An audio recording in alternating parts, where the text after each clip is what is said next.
Assalamualaikum and selamat sejahtera for all students. Welcome.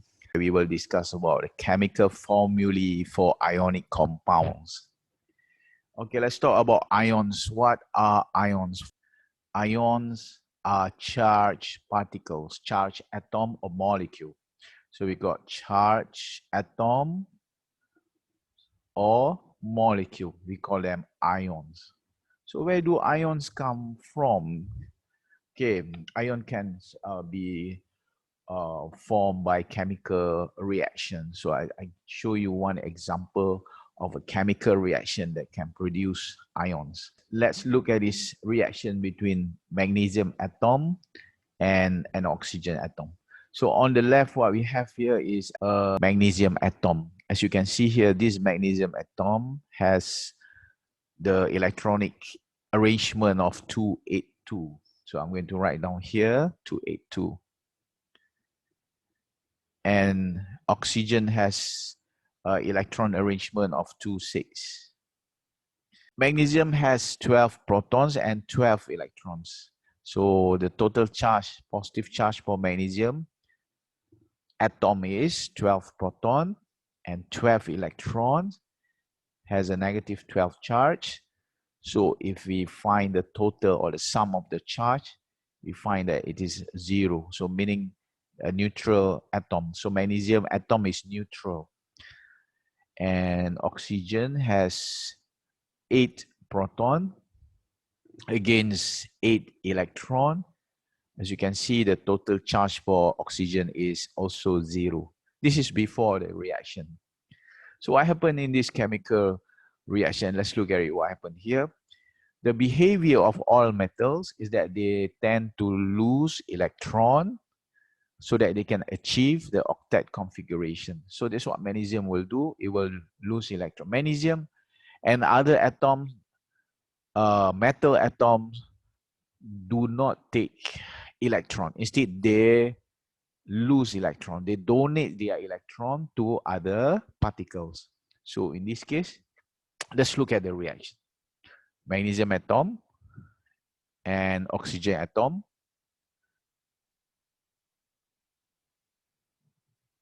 Okay, so what happened in the reactions? We can see that 2 of the magnesium atom has been transferred to the oxygen atom. So this caused the magnesium to achieve the octet configuration of 2,8, meaning this valence shell is now stable, energetically stable. And so does the valence shell of the oxygen atom. So what become to them now? They become ions. How do they become ions? Their positive and negative charge are not balanced anymore. Magnesium having 12 protons and 10 electrons now will acquire a positive 2 charge. So we are going to write the ion formula for the ion as Mg2 plus. The number first, don't write the sign first. So you got to write Mg2 plus. Don't write Mg plus 2. This is not correct. Mg2 plus. Okay, now how about the oxygen? So oxygen has 8 proton with a positive 8 charge. And now it take another 2 electrons, meaning the number of electrons is now 10. Total charge is negative 10. So if you find the sum of the net charge will be, so the net charge for oxygen will be negative 2. So this ion is called the oxide ion. So a positive ion does not change name, but a negative ion will have the name to be modified, okay? Or require its name to be modified. So we call it oxide, written as O2 negative. So this is the magnesium ion, Mg2 positive. So always write the number first. Don't write the sign first. The number first. Oxide to negative. All negative ion must end up with a change name. Okay. So for example, like if we have hydrogen that reacts and it becomes hydrogen negative, we call it hydride. Hydride. Not hydrogen anymore. So we got to change the name. This is for the negative ion. If nitrogen that reacts and become negative nitrite, so the chlorine will become chloride, bromine will become bromide. Okay, the positive ion does not change name. So magnesium still called magnesium ion. So we got zinc, and zinc will still become zinc ion. You have to memorize all these ions. Go to your textbook, look at page 67. So on page 67, you can see there are lists of ions in the textbook.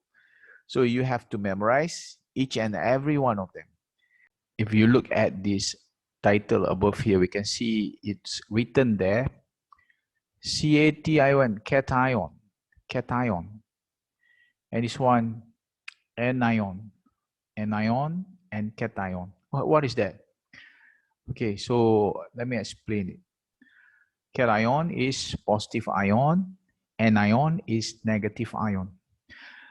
Okay, where does this cation and anion come from? Cation come from two words. Cathode ion. Cathode ion. So we get cat ion. And anion is actually two words. Anode ion. Anion. Anode ion. Anion. What does it mean by that? Cathode ion, anode ion. Let's look at this electrolysis setup that we learned in Form 1, okay, last time. As you can see here, this is dry cell, or we say battery there. The left side is the positive terminal, the right side is the negative terminal. This is what we call electrode. So this is electrode, carbon electrode. And on the left side also another carbon electrode. So we got two electrodes here. And this electrode is connected to the positive terminal of the battery. This should be the positive terminal. It's positive electrode and negative electrode. Negative electrode, positive electrode has a name for them. Positive electrode is what we call anode. This is the anode. No, not anion, anode. Okay. This is the cathode. All right. When the switch is closed, as you can see here, if we close the switch, see, the positive ion will move towards the cathode, towards the negative terminal. So this is what we call the cathode ions. Cathode ions mean positive ion attracted towards the cathode ion. And these are the negative ion attracted towards the anode. So we call it anode ions.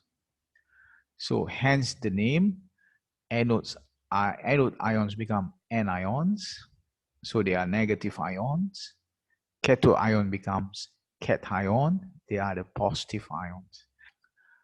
Okay, let's just look at some of the ions here in the table shown here. You can see here, this is, for example, let's take this ammonium ion. NH4 plus, ammonium ion. What is that NH4 plus? So I would like to explain a little bit about these ions. How do we get the number here 4, and then what does that plus mean? So what is the NH4 plus? What does that mean? Okay. Ammonium ion is consists of one nitrogen particle here and 4 hydrogen particles. 4 hydrogen.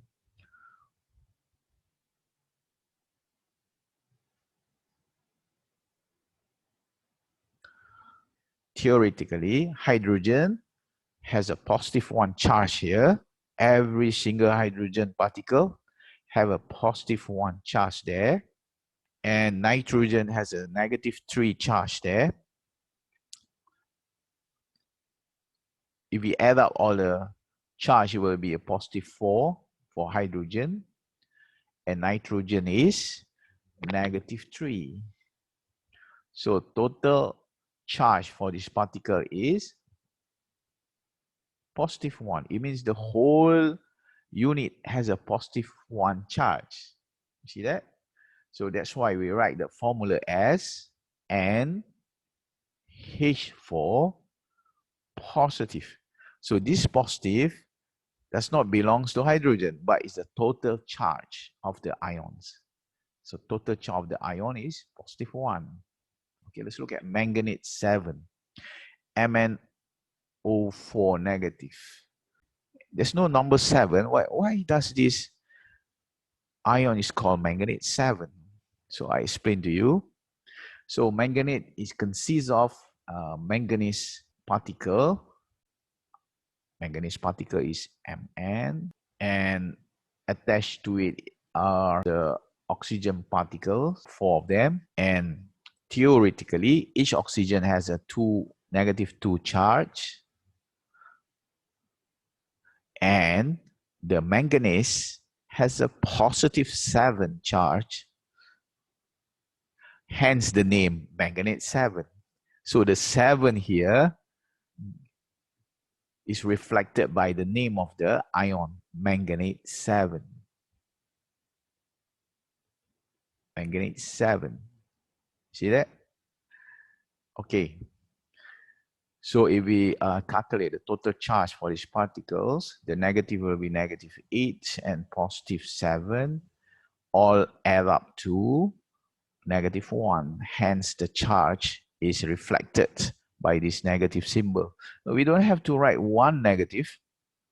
We just simply throw away the number 1. Just simply write negative. Okay, that's manganate 7. And why do we have to say 7? While some other ions, we don't have to write 7. Like this thiosulfate, we don't have to write any number. But not so for dichromate. It also has this number 6.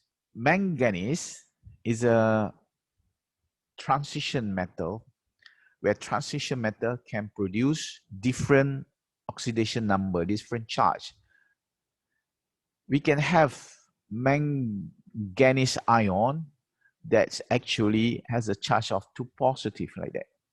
So we got to differentiate which oxidation number or which manganese we are talking about. Is it the 7 plus or the 2 plus? So we got to write the number in Roman numerals here, manganate 7. You have to memorize all of the ions shown in your textbook. Take some time to memorize them. How to easily memorize these ions is by writing them again and again, or you can print out this page and then you put it on the wall where you can see it every day. So that's an easier way to memorize all these ions. Okay, see you again in the next lessons. Assalamualaikum and selamat sejahtera.